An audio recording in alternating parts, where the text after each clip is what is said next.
Triệu Lệ Dĩnh và Triệu Đức Ân họp báo trả lời về việc mối quan hệ của mình đang được fan quan tâm.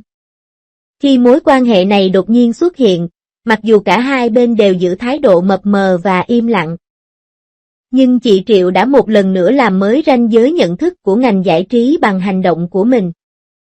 Phong cách làm việc độc đáo của cô đã buộc những người đồng nghiệp trong ngành và công chúng phải xem xét lại tiêu chí lựa chọn bạn đời của những nữ diễn viên hàng đầu. Thật khó để mọi người có thể tưởng tượng rằng một ngôi sao nữ nổi tiếng như cô, người đứng trên đỉnh cao của sự nghiệp, cuối cùng lại chọn ở bên một nghệ sĩ nam có danh tiếng không tốt và hình ảnh gây tranh cãi trong giới. Sự kết hợp bất ngờ này không chỉ phá vỡ trí tưởng tượng vốn có của công chúng về chuyện tình lãng mạn của người nổi tiếng mà còn gây ra làn sóng bàn tán sôi nổi liên tục trên mạng xã hội. Ngay khi tin tức này được đưa ra, nó đã ngay lập tức gây nên làn sóng phẫn nộ trên mạng, nhiều cư về cơ bản. Sự phản đối mạnh mẽ này chủ yếu xuất phát từ ảnh hưởng của 4 yếu tố chính. Vấn đề nổi bật nhất là tranh cãi về ngoại hình của nam chính. Khi vụ bê bối nổ ra, cái tên Triệu Đức Ân nhanh chóng đứng đầu danh sách tìm kiếm hot trên các nền tảng mạng xã hội lớn.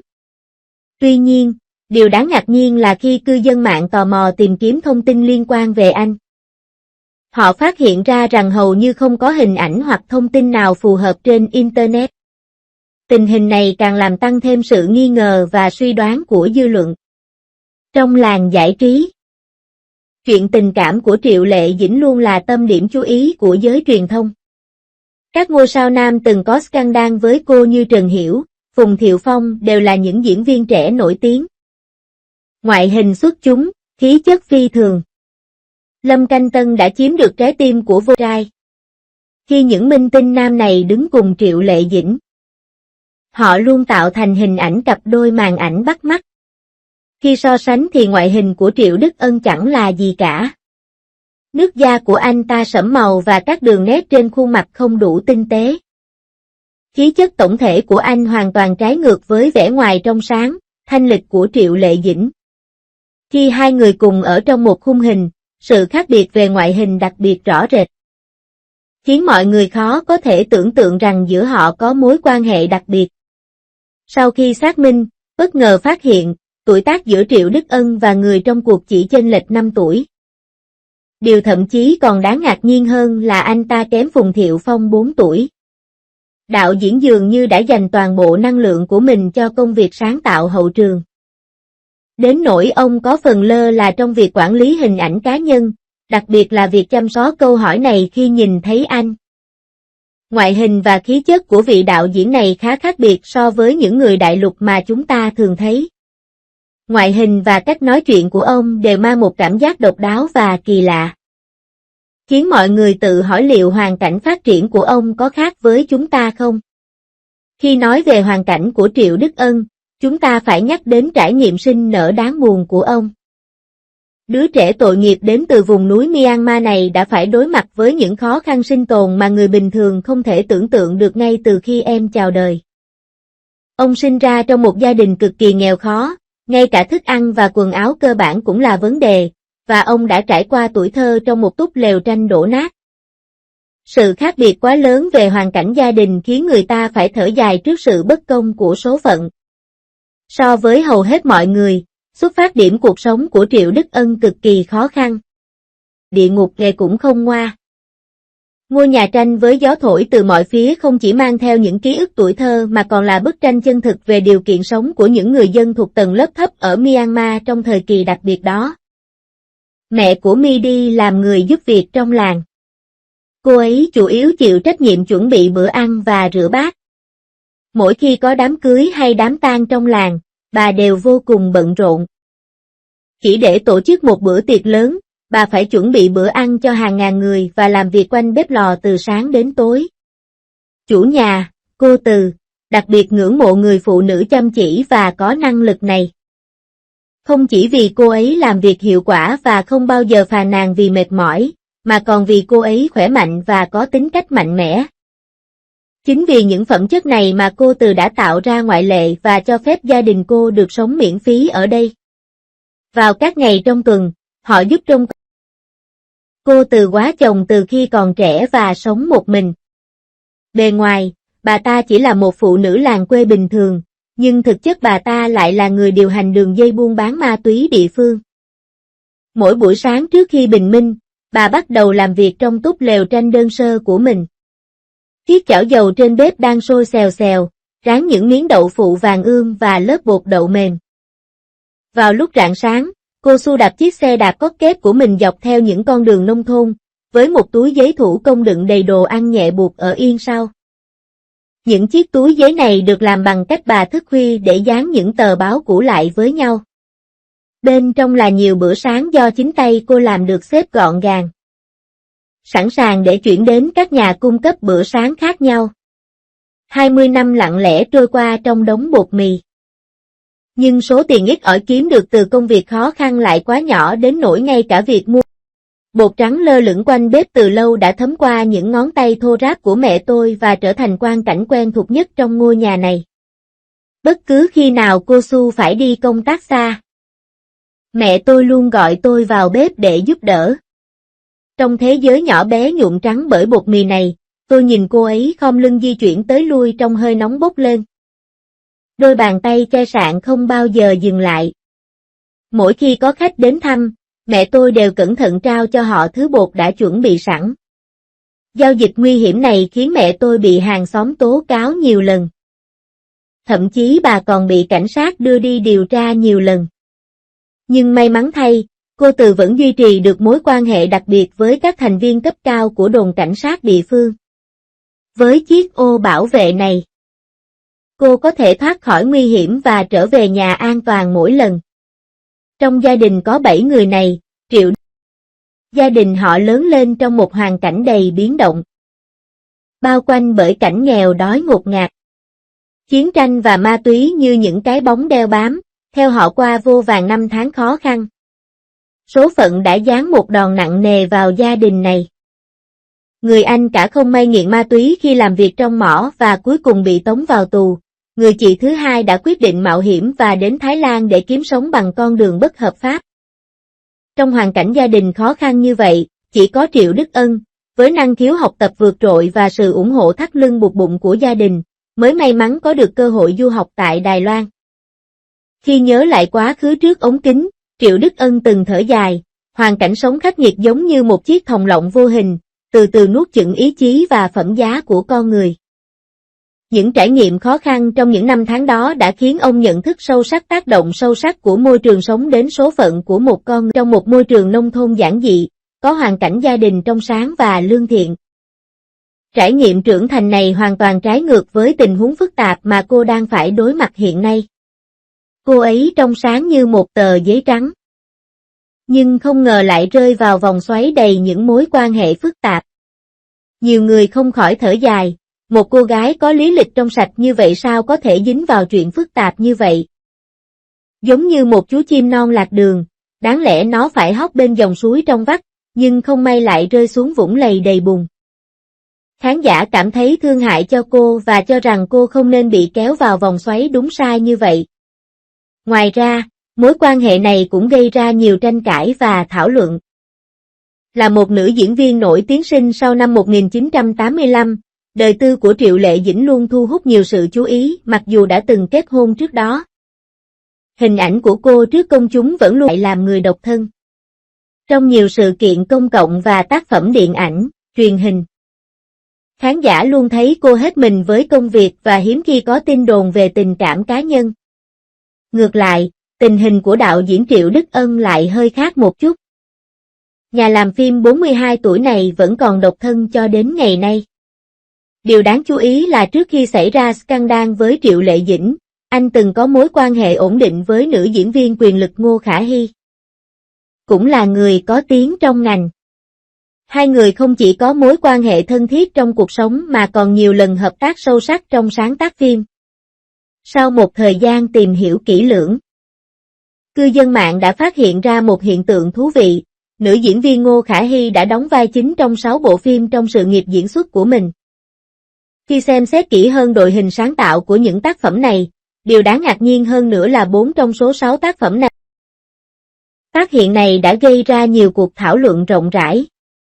Theo thống kê, Trong số những bộ phim có sự tham gia của Ngô Khả Hy, tác phẩm do Triệu Đức Ân đạo diễn chiếm tới 2/3. Mối quan hệ hợp tác lâu dài và ổn định như thế này rất hiếm trong ngành điện ảnh. Điều đáng chú ý là cả 4 bộ phim này do Triệu Đức Ân đạo diễn đều mang đến một sân khấu quan trọng để Ngô Khả Hinh thể hiện khả năng diễn xuất của mình. Nhớ lại ngày tiệc đóng máy của Evening Secret. Ngô Khả Hy đến muộn nhưng bất ngờ phát hiện các đồng nghiệp trong đoàn đã cẩn thận dành cho cô một chỗ ngồi nổi bật, ghế khách mời danh dự bên cạnh đạo diễn Triệu Đức Ân. Sự sắp xếp chu đáo này khiến cô, người vốn đã là tâm điểm chú ý, càng trở thành tâm điểm chú ý của toàn thể khán giả. Khi chương trình kết thúc, mọi người đều nhìn Ngô Khả Hinh tạm biệt Triệu Đức Ân. Ai mà ngờ được rằng nửa đêm cô lại mang hành lý trở về nhà giám đốc đài cho tới tận tối ngày hôm sau.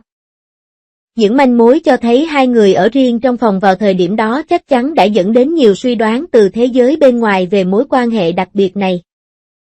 Khi phóng viên yêu cầu Triệu Đức Ân xác nhận tin đồn, vị đạo diễn đã đưa ra câu trả lời bất ngờ. Anh ta nói rằng cho dù anh ta và Ngô Khả Hy có ngủ chung giường thì cũng sẽ không có tia lửa nào giữa hai người. Chế độ tương tác giữa hai giới tính khác nhau này vượt ra ngoài nhận thức thông thường thực sự gây bối rối và khó hiểu. Trong môi trường xã hội đầy rẫy sự mơ hồ và nghi ngờ như ngày nay, mối liên hệ tâm linh thuần khiết của họ thực sự là độc nhất vô nhị. Mối quan hệ đặc biệt này, có vẻ thân mật nhưng lại có ranh giới rõ ràng, khiến người ta phải suy nghĩ về những cách ngầm hiểu để hòa hợp trong các mối quan hệ giữa các cá nhân hiện đại. Nam diễn viên này có một lịch sử tình yêu phong phú và đầy hệ đều ngắn ngủi, khiến mọi người tự hỏi liệu anh có đủ nghiêm túc với các mối quan hệ hay không. Kể từ khi ra mắt, mọi mối quan hệ của anh đều gây xôn xao dư luận trên các phương tiện truyền thông, nhưng tất cả đều kết thúc bằng thất bại. Việc thay đổi bạn tình thường xuyên này chắc chắn khiến thế giới bên ngoài có ấn tượng về một tay chơi. Khi nói về các mối quan hệ giữa anh với những người trong giới, chúng ta phải nhắc đến mối quan hệ thân thiết của anh với đạo diễn mới nổi của Đài Loan là Triệu Đức Ân. Vị đạo diễn trẻ được đánh giá cao trong ngành và hai người có mối quan hệ cá nhân thân thiết. Đặc biệt là sau khi Co Chen Tung trải qua giai đoạn sa sút trong sự nghiệp, Giao Dae-in đã không ngần ngại giúp đỡ. Ông không chỉ hỗ trợ về mặt tinh thần mà còn đích thân đạo diễn tác phẩm đánh dấu sự trở lại của Co Chen Tung mang tên Guppy Mr. Loser. Được coi là bước đệm quan trọng vào thời điểm đó. Nhờ diễn xuất xuất sắc trong bộ phim này, Co Chen Tung đã lọt vào danh sách rút gọn cho giải nam diễn viên chính xuất sắc nhất tại giải thưởng Kim Mã lần thứ 50. Kỹ năng diễn xuất của nam diễn viên trẻ đã được các giám khảo chuyên môn trong ngành công nhận. Đây chắc chắn là một cột mốc quan trọng cho sự nghiệp diễn xuất trong tương lai của anh.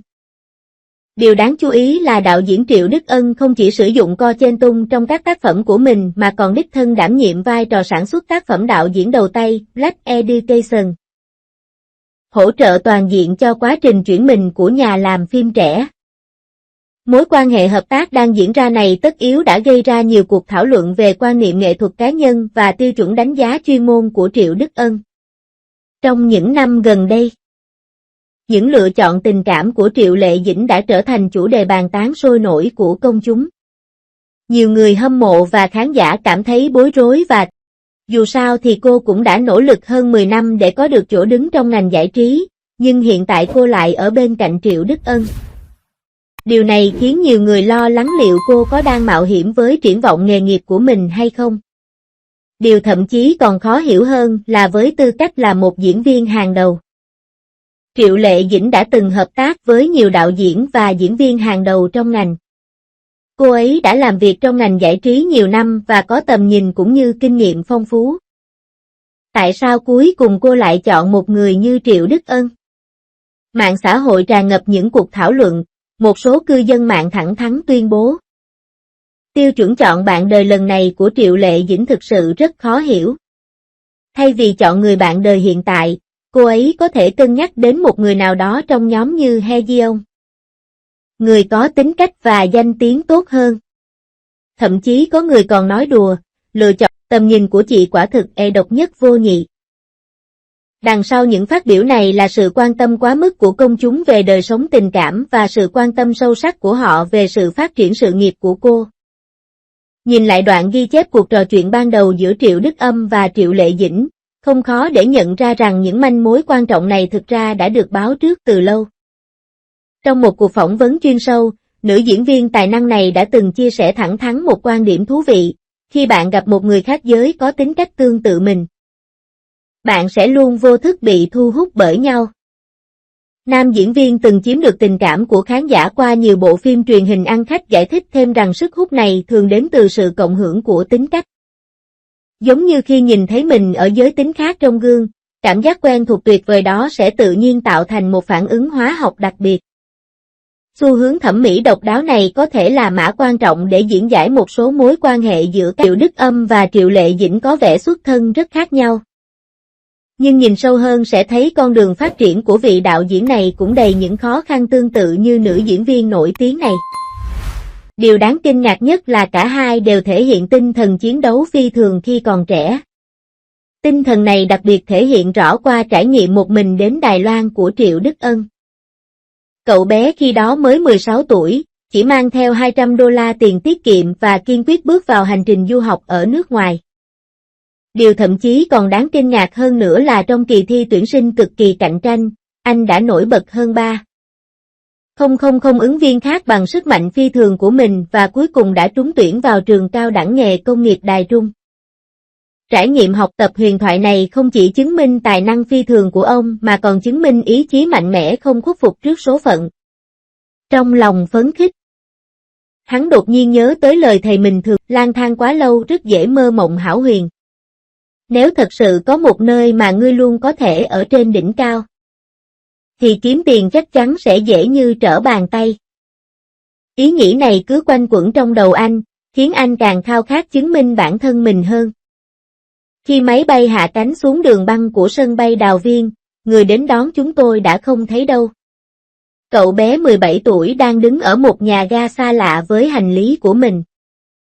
Xung quanh là những phương ngữ mà cậu không thể hiểu.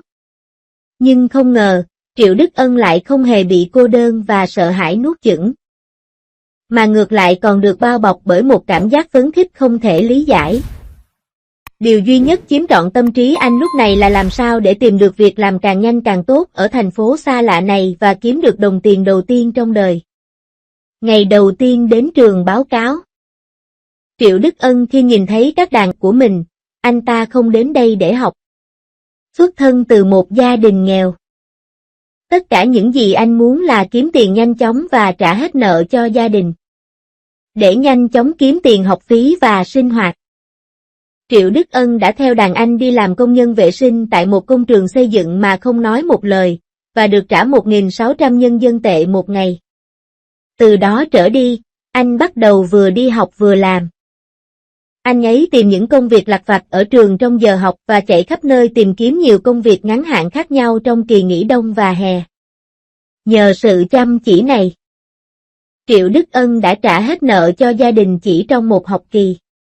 Hành trình học tập của Triệu Đức Ân đã chứng minh tài năng và năng lực phi thường của ông.